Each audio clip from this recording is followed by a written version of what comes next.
and welcome to the North American Ag Spotlight. I'm Chrissy Wozniak. My guest today is a crop consultant at Embrun Co-op and is from Eastern Ontario, Canada. And she's been an inspiration since the moment I met her years ago. I don't even remember where now, which farm show. I know it was a farm show. I'm not sure which one, but she's only become more of an inspiration since that time. And as she's recently faced a battle with cancer and has shared her journey from day one with her beloved friends and family in agriculture. And as the first Ag Spotlight episode of the new year, 2022, I could think of no one more worthy of having in the spotlight than the ever hope-filled and agriculturally passionate Kelsey Banks. Welcome, Kelsey, and thank you so much for joining me. Oh, thank you for your kind words, and thank you for having me on today. So first of all, can you tell me about why you have a love of farming and where it came from? Yeah, so to be honest, I think it's that I just, grew up into it. Like I was literally born into farming. Like both sides of my family, both my mom's side and dad's side, they both had farms and everything. And then, and just growing up, I was always surrounded by like agriculture, business, because like with my both sides of my grandparents, they both worked in ag business, and like both sets worked in ag business along with farming, plus my dad being an agronomist and everything. I grew up around it, and just it was instilled into me like how important agriculture is and how many opportunities there are within agriculture.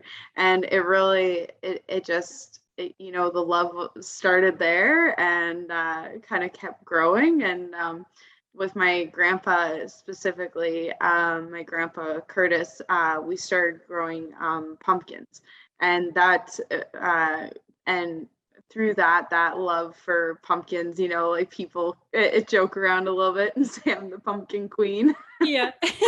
But I do love me pumpkins. That's for sure. But stuff like that. It just, as I say, I feel like born into it, and I love it. That's cool. So what is it about agronomy in particular that's so fulfilling to you? I think for me, I guess I grew up more on the agronomy side of things rather than the livestock side of things. But for me, I remember seeing, I remember growing up and seeing, like a stressed out farmer that my dad or someone was working with. And then, they would do some recommendations or they would help them out with something. And it was just a look of joy. And for me, that's why, I love what I do, but I also get I get to be a part of that. And for me, like agronomy, it just keeps growing. Like there's it's one sector of agriculture that's really should be split up into like 10 sectors, just with precision agriculture. And to me, it's just so cool to see like something growing like that. And it's a business, and it's just, it's great. Like I love the world of agronomy and learning more and more. Yeah, that's for sure. It's never ending, right? It's so cool. Yeah. And what's your role at Embrun Co-op now? So I'm a crops consultant with Embrun Co-op, and if you don't know where Embrun is, it's in Eastern Ontario. So I always say the Great Eastern Ontario because it's awesome here. Mm-hmm. And my role is mainly working with farmers and kind of in Eastern Ontario, mainly, I should say, in Eastern Ontario, and helping them put together like their cropping plans and their soil health plans, and making recommendations for product, and then also a bit of a sales aspect to it as well. So it's pretty great. I absolutely love it. I've been working in ag retail now for 5 years, I think. Mm-hmm. And it's been nothing but awesome. So lots of learning. You get a little bit of everything in ag retail. So, it's not just seed, it's not just chemical, like crop protection, it's everything. I love it. That's so cool. So now switching gears a little bit, tell me a little bit about your battle with the now famous villain Bob. Um, oh boy, where would you like me to start is a better question. Yeah. Um, yeah, so I was diagnosed with a grade 2 astrocytoma, which is a form of a brain tumor, a cancerous brain tumor, in on January 23rd, 2020. So hard to believe that was only a year and a little bit ago. But almost 2 years ago. Wow, Yeah. time flies. And when I got diagnosed, I did not see it coming at all. I was, Chrissy, like I'd go to farm shows. I was always really busy, like involved with everything. And I was kind of like living the travel, like the Carney work life. life and like it was everything. I was farming at the same time. I don't know how I did it looking back. But I was doing a lot, and but because I was doing a lot, I was stressed a lot. And so I would get headaches every once in a while in kind of a few previous months ahead. And I always thought it was just a headache. I mean, November, it's a pretty gray month and everything. And I thought maybe it was just the weather, because I tend to be affected by weather.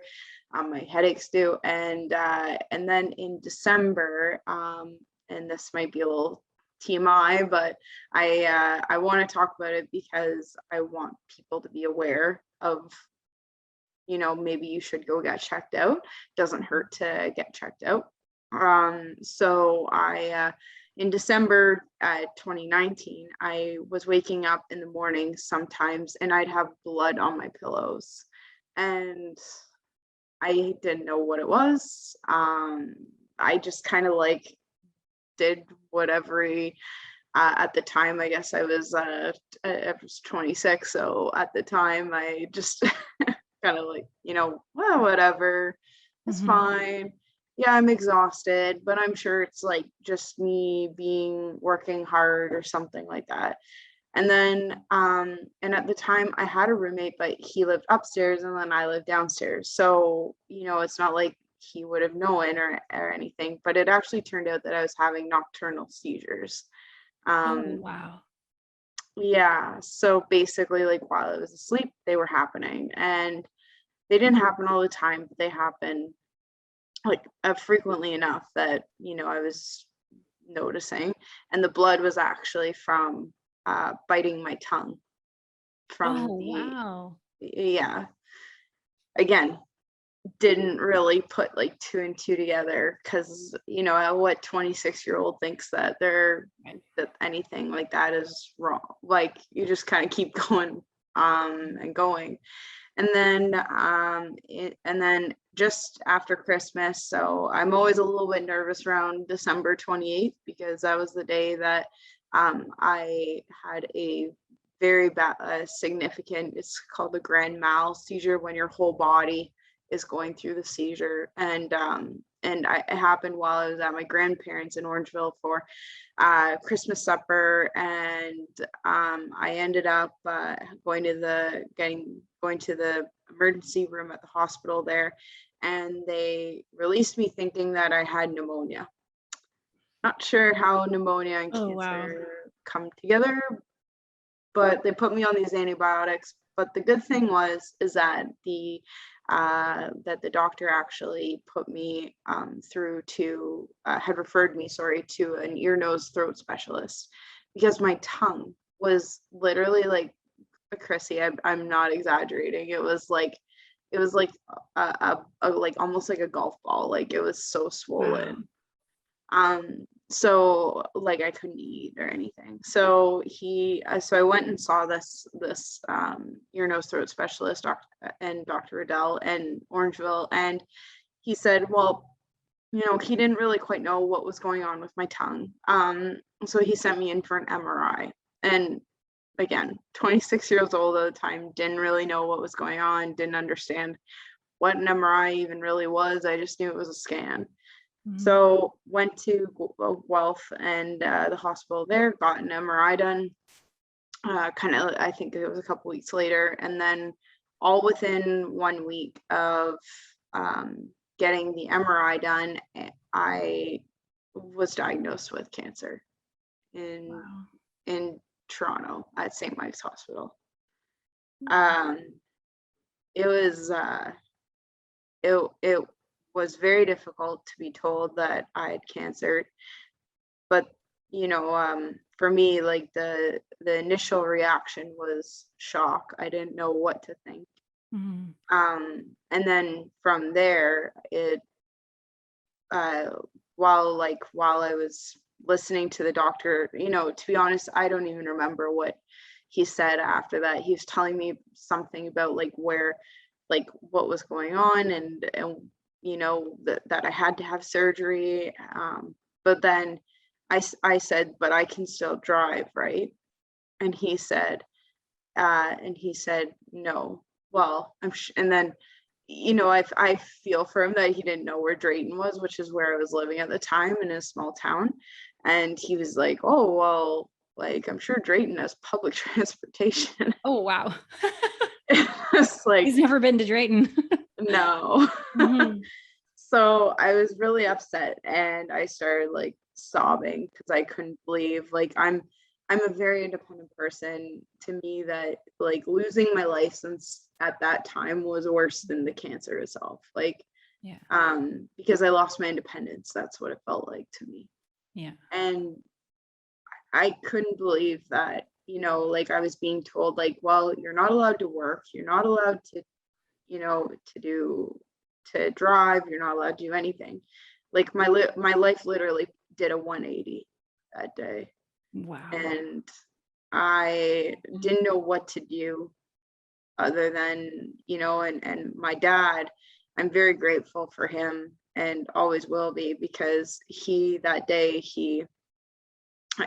day before, sorry, I had been at a certified crop advisors meeting workshop in Woodstock, and I didn't know what was going on because I didn't have I had my phone on me, but I didn't have any service in the room we were in. And he and my dad had been visiting my grandparents, and he was heading back east to Eastern Ontario, where he lives. And he had gotten a call from the doctor, from the ear, nose, throat specialist, saying, you need, we can't get a hold of Kelsey. Is there any way you can get a hold of her? Because she needs to be downtown Toronto tomorrow morning at 10 a.m. or whatever it was. And he was obviously very concerned and didn't know what was going on. So he got a hold of me through the hotel. He called the hotel because he knew where I was and everything. And then this hotel staff burst through the doors during the workshop and said, is there a Kelsey Banks here? And I said, I kind of looked at him yes. And he said, there's an important phone call for you upstairs, but you need to come now. And I thought, oh boy. And of course I immediately think, what's wrong? Is something wrong with my grandparents or my dad or my brothers or something? And I get on the phone, and it's my dad, and he says, so Dr. Riddell called, and they wouldn't tell him any info because I'm over 18. They called Dr. Riddell and then called me right back. So I called Dr. Riddell's office. Well, Dr. Riddell himself answered. Wow. And he said, you need to be downtown Toronto at St. Mike's Hospital tomorrow morning. Your appointment with Dr. Doss, and who's a neurosurgeon, and talk with him. He thought that I may have a cyst, was what he had thought it might be, but he said he's not a neurologist, he's not a radiologist, so he can, read the scans exactly. So I just thought, honestly, that it was just reading the scans. I didn't think anything of it. And then when I got there, and Dr. Doss was the one who diagnosed me, and he said, I, and I still remember, like, he reached out his hands to hold my hands, and I was like so confused. Like, I was like, what is going on? And then he told me, he said, I just, he said, you seem like the kind of woman that you just like to be told straight up what's going on. And I said, yeah, I am. And he said, well, you need to know that I am diagnosing you with grade 2 cancer. At the time, they didn't know if it was an oleodendroglioma or an astrocytoma. I am diagnosing you with brain cancer. And yeah, so a lot changed in that day. As I say, I lost my license. I um I ended up like having to move back home, back east, after, like, starting up my life. And I was farming on my grandparents' farm and everything, and I was, doing a lot, and had to make it all come to a halt. And this was like right before COVID. Right. So it was tough. But I think that we all need to allow ourselves to feel the emotion. Like, if something's going wrong, like, you're allowed to cry. Right. And I think that, and you're allowed to feel angry, you're allowed to feel how you feel. But, for me, I ended up coming to acceptance and accepting that, what, I'm going to have this surgery. And at the time, he thought that I just needed surgery. So he said, oh yeah, you'll probably be back to work in, like, June. So I was like, oh yeah, sure, this looks great. So went downtown Toronto again in February, like not even 3 weeks later, February 18th, I had my brain surgery. There were tumor removal done, but it was only partially removed because there was 2 pieces of it that are sitting on memory and speech. And my surgery was actually done while, like, they put me like asleep for the, like, beginning, but then they woke me up in the middle of it to do tests to see, like, about, like, my memory and my, like, my speech and everything. Yeah, and I still remember like like certain parts of it and everything. And it's so, in a way, though, you think of agriculture, though, and how things have moved forward in agriculture. Well, it's the same in the medical world. They move forward too, right? So so I had that done, and then he told me after that the surgery went well. The only thing was, it was a partial removal, not a full removal, because there was the 2 pieces. So he ended up sending me to Sunnybrook Hospital in in Toronto, and to talk to them about 2 oncologists about chemotherapy and radiation. So I went there, had the big meeting and everything, and then and I remember that was when it really hit. I walked into the cancer center at Sunnybrook and started sobbing and could not stop. Oh, I bet. There's, like, seeing people looking just, they looked like they were done. Like, they felt like, I'm a bit of a people reader, I guess you could say. And for me, just to see people so sad, and like some people, they were by themselves. And I just was thinking, like, and you don't know anyone's story until they tell you. And it just, like, it broke my heart. There were little, like, I remember seeing a young, like, she was probably around my age. She was probably like 20, maybe a couple years younger. And she had and she was completely bald, and she was stick thin, and everything. And then there's another lady, though, and you could tell, like, she was swollen, but, like, and I was like, oh, like, I just couldn't believe that this is cancer. Like, this is happening. I didn't know what to expect. And I'd had a seizure after surgery. And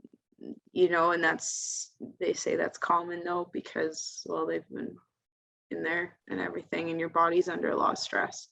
Yeah. So then, yeah, I ended up, they made the plan. So in June 1st, sorry, I should back up. Due to COVID, I was supposed to start radiation in April, and then COVID hit in March, and it really shuffled a lot of things around. I guess. As I'm sure you know. And so I ended up going to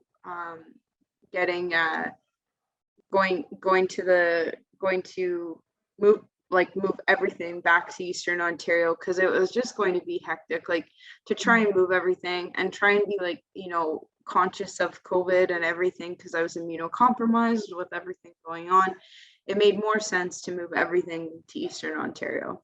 Right. And looking back now, I'm very glad that happened, that I was able to move that back. So I moved everything east, and I ended up starting radiation on June 1st and did 30 treatments. So it was Monday to Friday.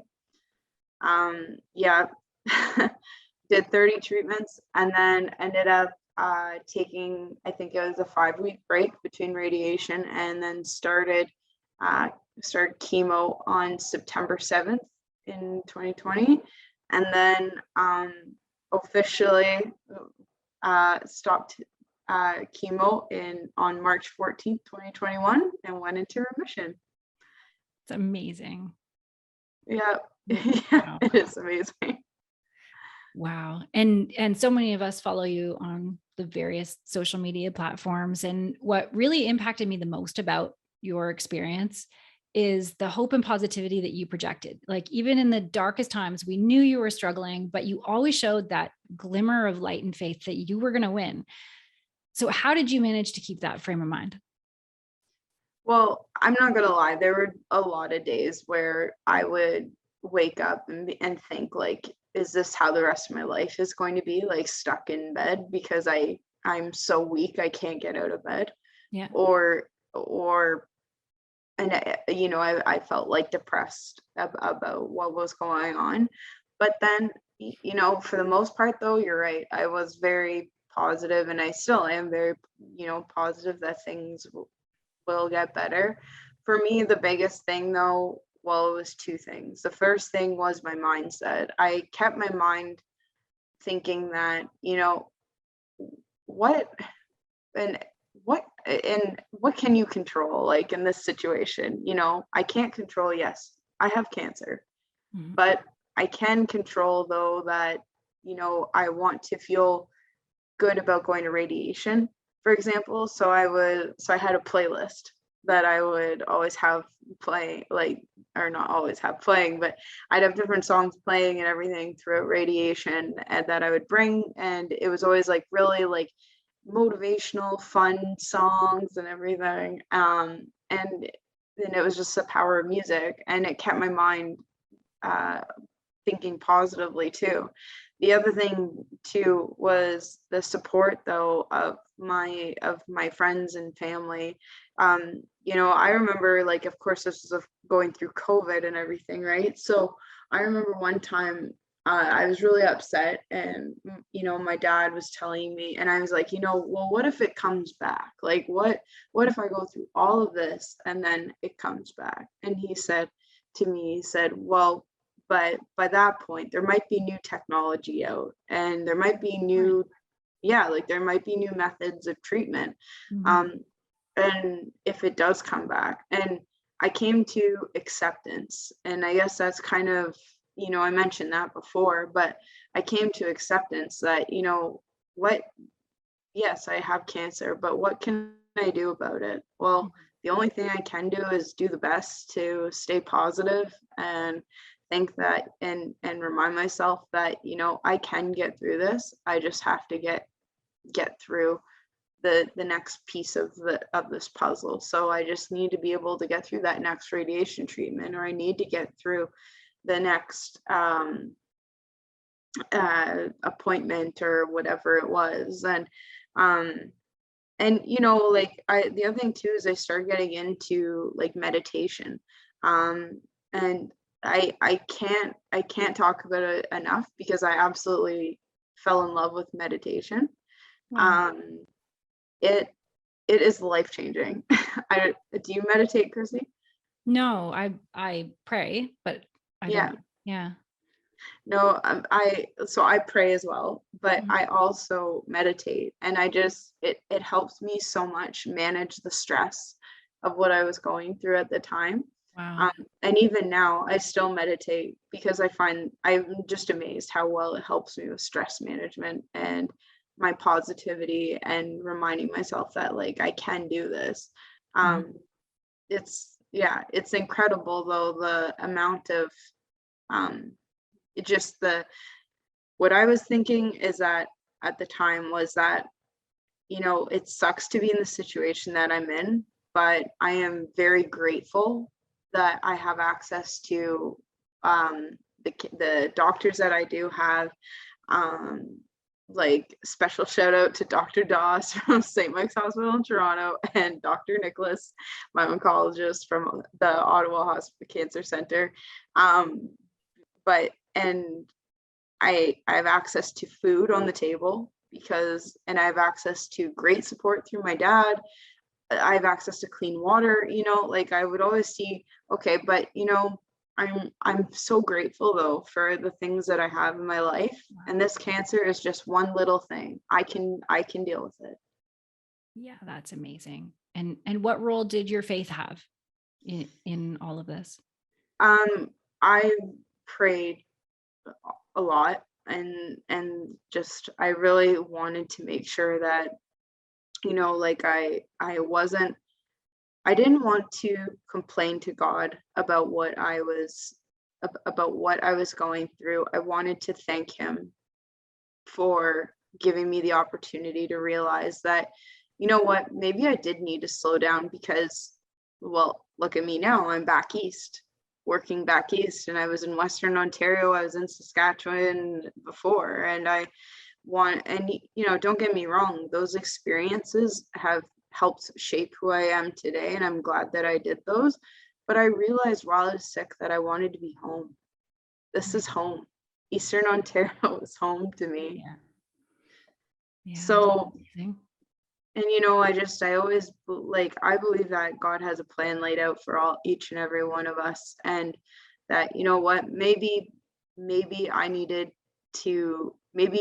got cancer because maybe he believed that I needed to stop and take a break and figure out what I wanted to do in my life to lead me to come back home.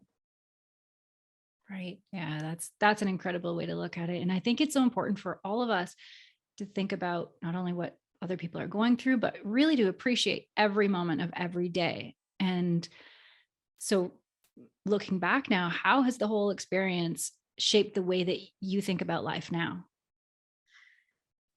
Now I am so during cancer treatment, I was grateful for every day, and now I am even more grateful for every day because now if I can wait when I wake up in the morning, the fact that I can, you know, I can get up and I can breathe, I I can eat, I can do all these things, and I can drive again. Yay. Yeah, Great. that's the major one. Yeah. um, but you know, I feel so grateful though now. And you know, the other thing too is like when I was talking about meditation and stress management, you know, like before I used to get like really bad anxiety, or I'd get kind of nervous and be worried over such little things. And then now I'm like, you know what? Like I got through cancer. Like I Yeah, battled you got cancer this. and I won. Yeah. Like I can deal with this. Like, Yeah. you Yeah, know, for sure. and I'm just, you know, as I say, I'm grateful to be alive. I'm grateful um that I'm still here. I know that my tumor is what they call low grade high risk, meaning that it has a high risk of coming back.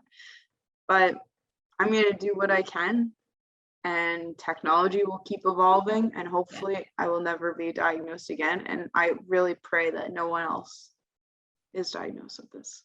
Yeah, for sure. And, on a smaller scale, for me, the pandemic was even a huge wake up call. And I think a lot of people feel that way. We really have to live life to the fullest every Mm-hmm. day and don't put off fulfilling your dreams till tomorrow. Like that's pretty much what inspired me to move to Southwest Florida last summer, right? It's, like you can't just put it off and say, well, someday. We don't have any promises on someday. We have to do it now. So what is your advice as we all begin 2022? As we begin 2022, I think that everyone should write out 5 things that you are grateful for, and 5 things that you need in your life, and 5 things that you want in your life. Wow. And I think that you should look at all of those things together and see how you can make your wants a dream come true. That's awesome advice. Yeah. And then now as we think about farmers, there's so much going on for farmers in our industry, right? And from so many directions: fuel increases, supply chain, weather, inflation. So what do you think their challenges look like? What does that look like going into 2022, and what can they do to overcome? Well, I think that the first thing we need to look at, though, with all of these challenges is what opportunities does this offer us? Because one thing, so one of the products that a lot of farmers are talking about right now that is kind of held up by supply, just due to the supply chain and manufacturing and everything, is glyphosate. And most farmers, they use that every year as part of their crop protection program with their weed control. And the reality is, though, that now we're seeing a lot more glyphosate resistant weeds coming out, and we're discovering that.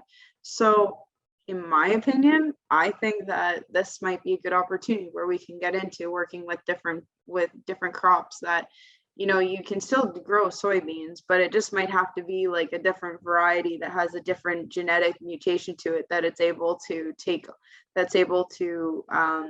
handle like 2,4-D and Liberty, for example. So like some of those like enlist varieties. So maybe this is a good opportunity, because then it's going to be better. You may be better to control the weeds using a different, or sorry, you will be able to better control the weeds using a different group, like herbicide active. So I think that this is a really good opportunity in that sense. And I think that we need to kind of shift our thinking a little, which is very tough in these times. And don't get me wrong, I realize we still need glyphosate. And I realize that we still need fertilizer. But again, maybe this is an opportunity where you can think, okay, well, what do I want to be growing next year when it comes to fertilizer? What do I want to be growing next year that if it's soybeans, for example, don't be putting soybeans on soybeans. Well, if there's residual nitrogen from the year before, maybe this is an opportunity where you can put,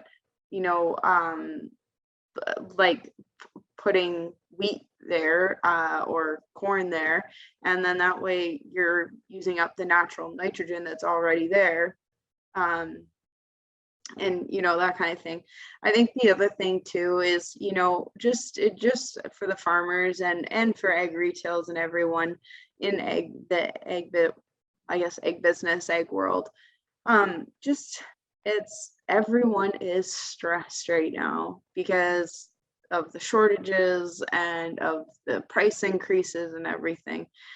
But let's be kind to each other in 2022, because like already there's been some anger or some stress, and I think we need to realize that everyone's feeling that.